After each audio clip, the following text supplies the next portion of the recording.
প্রাকৃতিক কৃষি ও প্রাণবৈচিত্র্য খামার দেলোয়ার ভাইয়ের একটি স্বপ্নের প্রজেক্ট। স্বপ্ন দেখে সবাই, কিন্তু বাস্তবে পরিণত করতে পারে যে কজন, দেলোয়ার ভাই তাদের মধ্যে একজন।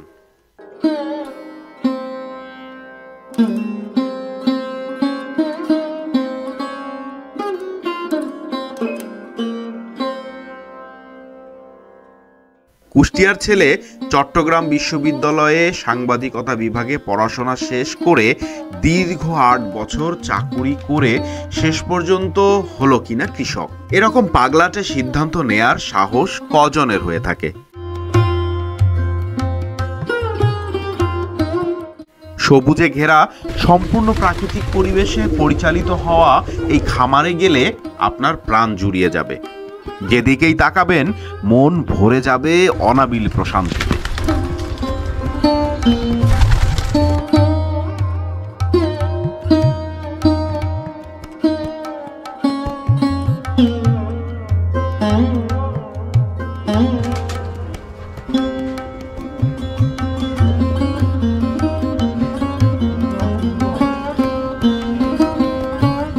এই প্রাণবৈচিত্র্য খামারটি মূলত দেলোয়ার ভাইয়ের বর্তমান বাসস্থান।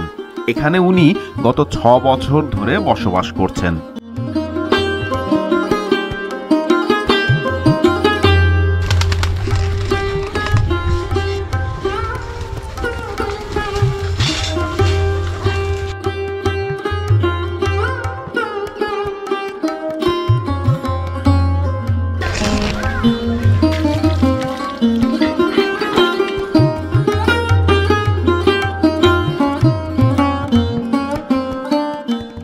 কৃষিকাজের প্রতি অনুরাগ থেকে শুরু করে এই খামারের যাত্রার গল্প দেলোয়ার ভাইয়ের মুখ থেকেই শুনুন।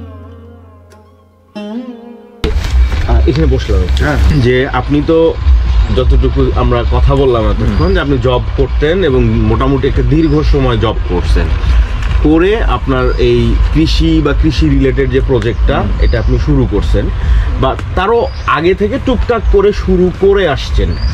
এখন আমার প্রশ্নটা হচ্ছে যে এটার তো একটা মানে কি বলবো, স্টার্টিং বা একটা পাগলামির জায়গাটা, ইন্টারেস্ট যে জিনিসটা তৈরি হয়েছে আপনার মনে, ওইটা আসলে কোন জায়গা থেকে ক্লাস 8 হয়েছে? মানে কিসের জন্য ক্লাস 8 কি দেখে আপনি ইন্সপায়ার্ড হয়েছেন? ক্লাস 8 মানে এটা 93, এখন থেকে প্রায় 30-31 বছর আগে। এবং এটা মূল মানে চিন্তাগুলো আমাকে এই করলো যে ওই সময় তো স্বপ্ন দেখে ক্লাস 8-এর সময় মানুষ, বয়সটা এরকম। আমরা আমাদের যে পরিবার ছিল সেটা কৃষি পরিবার, নিম্নবর্গীয় কৃষি পরিবার। তো তাদের তখন বাড়তেছে, খরচ বাড়তেছে, রাসায়নিক সার, বীজ ঢুকতেছে। 90-এর এটা ব্যাপক আকারে বাংলাদেশে শুরু হলো। তখন খরচ বাড়তেছে কৃষিতে, এবং আমরা দেখতেছি যে এই খরচটা সামাল দিয়ে বাবার জন্য খুব কঠিন হয়ে যাচ্ছে। এবং সে তখন ছোটোখাটো এর কাছ থেকে ওর কাছ থেকে ঋণ হচ্ছে, ওই ঋণটা আবার চক্রবৃদ্ধি কারা হচ্ছে। ঋণের লাভ হিসাবে তার এই ধানটা, তার যে আয়ের যে প্রধান খাবারের যেটা, সেটা একটা বড় অংশ দিয়ে দিতাম। সরি টু ইন্টারাপ্ট, আঙ্কেল কি টোটালি কৃষিকাজ রিলেটেডই ইনকাম সোর্স ছিল? অন্য কোনো ছিল না, কিন্তু কৃষির ফাঁক ফাঁকে সে নানা কাজ করতো, নানা ধরনের সে যা পারতো সেটাই করতো তার সংসার চালানোর জন্য। এবং এই যে এক ধরনের অভাবের মধ্যে দিয়ে আমার বেড়ে উঠতেছে, সেই অভাবের সুবিধাটা নিচ্ছে কিন্তু মহাজন, আমাদের আয় থেকে নিয়ে নিচ্ছে, ধানটা নিয়ে নিচ্ছে। আবার এই সময়ই আমি আমাদের পারিবারিক হিস্ট্রির মধ্যে দেখতেছি, শুনতেছি আর কি, আমাদের পরিবারের প্রবীণ সদস্যদের কাছ থেকে যে আমার দাদার বাপরা হচ্ছে নীল বিদ্রোহ করে, আচ্ছা ওই সময় নীল বিদ্রোহ করে তারা নীলকর সাহেবকে মেরে গ্রাম ছেড়ে চলে যায়, বিচ্ছিন্ন হয়ে যায়, ভাইদের মধ্যে আর দেখা হয়নি। পদ্মা তীরবর্তী অঞ্চলগুলোতে এটা হারাই যায় সবাই, কেন সব পেলে তাদেরকে মেরে ফেলবে ইংরেজরা। আমি জানি এটা এই যে শোষণ এবং এই যে অভাব, এই যে দুষ্টচক্র, এটা কত প্রজন্ম আর টানতে হবে। দাদার বাপ আমরা এটা পালন করতেছি, হ্যাঁ, কত প্রজন্ম। তখন এইটাই হচ্ছে আমাকে প্রথম নাড়া দেয় যে এরকম চলতে পারে না। আচ্ছা, বুঝছো, এটা অন্য কোনো পথ খুঁজতে হবে। এরপরে আমার জীবন আর আমার বন্ধুদের জীবন একটু আলাদা হয়ে গেলো। বন্ধুরা তাদের মধ্যে খেলা করে করে, আমি আরও বিস্তার করার চেষ্টা করি, নীল কুটিগুলোতে যাওয়ার চেষ্টা করি, কৃষকদের, জেলেদের সাথে, নিম্নবর্গ মানুষের সাথে আমি বিষয় শুরু করলাম, বই পড়া শুরু হলো এইসব বিষয়গুলো, নানা বিদ্রোহ, কৃষক বিদ্রোহ, কৃষকদের সমস্যা নিয়ে। এরপরে তো আমি বিশ্ববিদ্যালয়ে ঢুকলাম, এবং বিশ্ববিদ্যালয়ে ঢোকার সময় মানে বিশ্ববিদ্যালয়ে ঢুকতেছিলাম এই পথেই যে এটা আরও জীবনটাকে আরও ভালো করে ঘনিষ্ঠভাবে বোঝা যাবে, অন্য পেশায় বোঝা যায় না। আর আমার ওই ভিতরে তো ওইটার আকাঙ্ক্ষা আছে। তার মানে বিশ্ববিদ্যালয় সময়ে যখন আপনি পড়ছেন, আপনার মানে ব্যাক ইন দ্য মাইন্ড আপনার গোল সেট যে আপনি আলটিমেটলি আমার একাডেমিক পড়াশোনা যেটাই হোক না কেন, এর পাশাপাশি আপনার কৃষি নিয়ে যে প্ল্যানিং, আমি যে সমাজ থেকে বেরোইছি, সেই সমাজে যে সংকট আছে সেগুলো থেকে বের করতে হবে। এটা হচ্ছে বিশ্ববিদ্যালয়ে যে দেখলাম যে আমার ডিপার্টমেন্টে কমিউনিকেশন অ্যান্ড জার্নালিজম চট্টগ্রাম বিশ্ববিদ্যালয়, কৃষক পরিবার থেকে যারা আসছে তাদের এই একই সমস্যা, বাড়ির এই টানাপোড়ন, এই অসুস্থ, এইটা হয়েছে ওইটা হয়েছে, সেই কষ্টগুলো।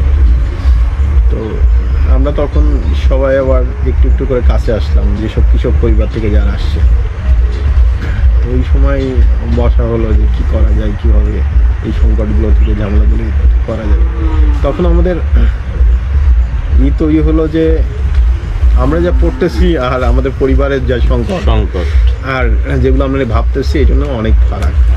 পড়াচ্ছে হচ্ছে আমেরিকান কমিউনিকেশন, এই নির্বাচনে কীভাবে আমেরিকান এগুলো ম্যানিপুলেট করে, কীভাবে আমেরিকান সম্পর্কগুলো ভেঙে যায়, জোড়া লাগে, নানা ধরনের কমিউনিকেশন প্যাটার্ন পড়তেছে। আমি কি মেজাজটা খুব খারাপ হয়ে গেল। টিচারদের বললাম যে এটা পড়ার জন্য তো ভাই আমি কুষ্টিয়া থেকে আসি, গ্রাম থেকে এই কষ্ট করেছি ইউনিভার্সিটি আসি, ওই কুষ্টিয়া কই চট্টগ্রাম, আমি তখন গ্রাম মানে একেবারে কুষ্টিয়া গ্রামের আঞ্চলিক ভাষায় কথা বলি, আমি এটা পড়ার জন্য আসি না।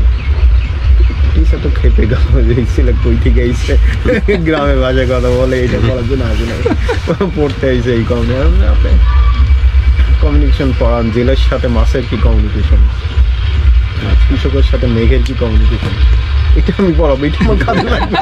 আমি কই আমেরিকান দিকে পড়াচ্ছি, জীবনে আমার কাজে লাগবে না এটা।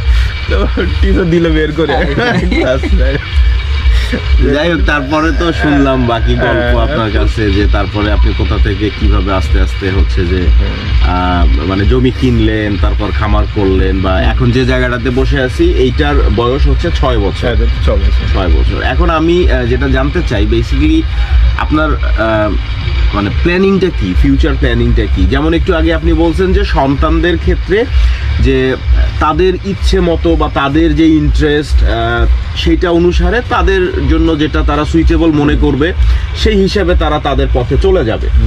তো সেই জায়গা থেকে যদি আমি বলি, তার মানে হচ্ছে যে আপনি আপনার এই কৃষি রিলেটেড যে চিন্তা ভাবনার যে বিষয়টা, এইটা সন্তানদের মধ্যে ইম্পোজ করে দিবেন না। তাহলে আপনার বেসিকলি মানে ফিউচার প্ল্যানটা কি, মানে এখন আসলে কৃষি নিয়ে আপনি কি করতে চাচ্ছেন, বা অ্যাকচুয়ালি আপনার যে প্রজেক্টটা এটাকে আসলে কোন জায়গায় নিয়ে যাওয়া আপনার স্বপ্ন? আমরা এটাকে বলি যে গ্রুপটা চিটাগাংয়ে তৈরি হলো, যারা এরপরে নানা ধরনের পাঠচক্র তৈরি হলো, এই গ্রুপটার শেষ পর্যন্ত তারা এই কমিউনিকেশন প্যাটার্নটাকে বোঝার জন্য সাবাল্টান কমিউনিকেশন রিসার্চ নামে একটা মেথড তৈরি করে নিজেরা। আচ্ছা, হ্যাঁ, ওটা আমরা বলি প্রান্তজনীয় যোগাযোগ গবেষণা, যে প্রান্তিক মানুষের সমস্যার সংকটগুলো বুঝে সেটা সমাধান বের করা, যেহেতু আমরা কমিউনিকেশন করছি। তো এই কারণেই আমরা আগে থেকেই কোনো সিদ্ধান্ত নিই না যে কই যাবে। আচ্ছা, আগে থেকে একদম অঙ্ক কষা নেই, মানে বসে ঠিক করা নেই যে আমি এটা করবো, আমি ওইটা করবো, এইটা করবো, ওইটা করবো। কিন্তু তারপর একটা গোল থাকে না যে আসলে আমরা মানে এই বিষয়গুলো নিয়ে হয়তো কাজ করা হয়নি, বা আমরা এইগুলা করতে চাই। সমসাময়িক আমরা কি করতেছি সেটা আমি বলতে পারি, কিন্তু আরো 10 বছর কি হবে সেটা নির্ধারণ করে দেবে আমাদের কাজ, আমাদের বোঝাপড়া। তার মানে আপনি বলতে চাচ্ছেন যে রাইট নাও আপনি যেটা নিয়ে কাজ করছেন, এইটা নিয়ে করতে করতে মানে সময়ই বলে দিবে যে নেক্সট ডে আমাকে কি করতে হবে। এই মুহূর্তে আমরা দুইটা জিনিস করার চেষ্টা করতেছি, একটা হচ্ছে নন ফর্মাল একাডেমি তৈরি করার চেষ্টা করতেছি। আচ্ছা, মানে যেখানে কৃষক আসলে পড়াবে, টিচার হবে কৃষক, স্টুডেন্টও টিচার। তো মানে আউট অফ দেয়ার এক্সপেরিয়েন্স, যে তাদের যে এক্সপেরিয়েন্স অভিজ্ঞতা যেটা যে জ্ঞানগুলো সেগুলো তারা শেয়ার করবে, তাদের যে আচ্ছা নানা ধরনের জ্ঞান তৈরি হচ্ছে সেইটা। এইটা একটা নন ফর্মাল একাডেমির মতো। এখানে হয়তো কোনো সার্টিফিকেট দিবে না, সবাই করবে। এখন যেরকম আমরা 3 দিনে করতেছি, এটা হয়তো 1 বছর হয়ে গেল, 6 বছর হয়ে গেল, সব আস্তে আস্তে আমরা করার চেষ্টা করতেছি। আর 2 হচ্ছে সারা বাংলাদেশে যারা প্রাকৃতিকভাবে চাষাবাদ করে তাদের প্রাকৃতিক কৃষক সমাজ নামে সংগঠিত করার চেষ্টা করতেছে। আচ্ছা, এই 2টা হচ্ছে আমাদের এই মুহূর্তে একটু বেসিক কাজ।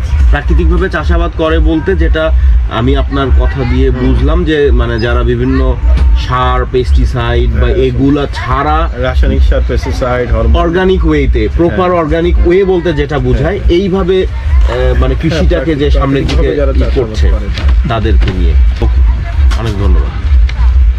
জীবনপুরের পথিক রে ভাই, কোন দেশেই শাকিল নাই, কোথাও আমার মনের খবর পেলাম না।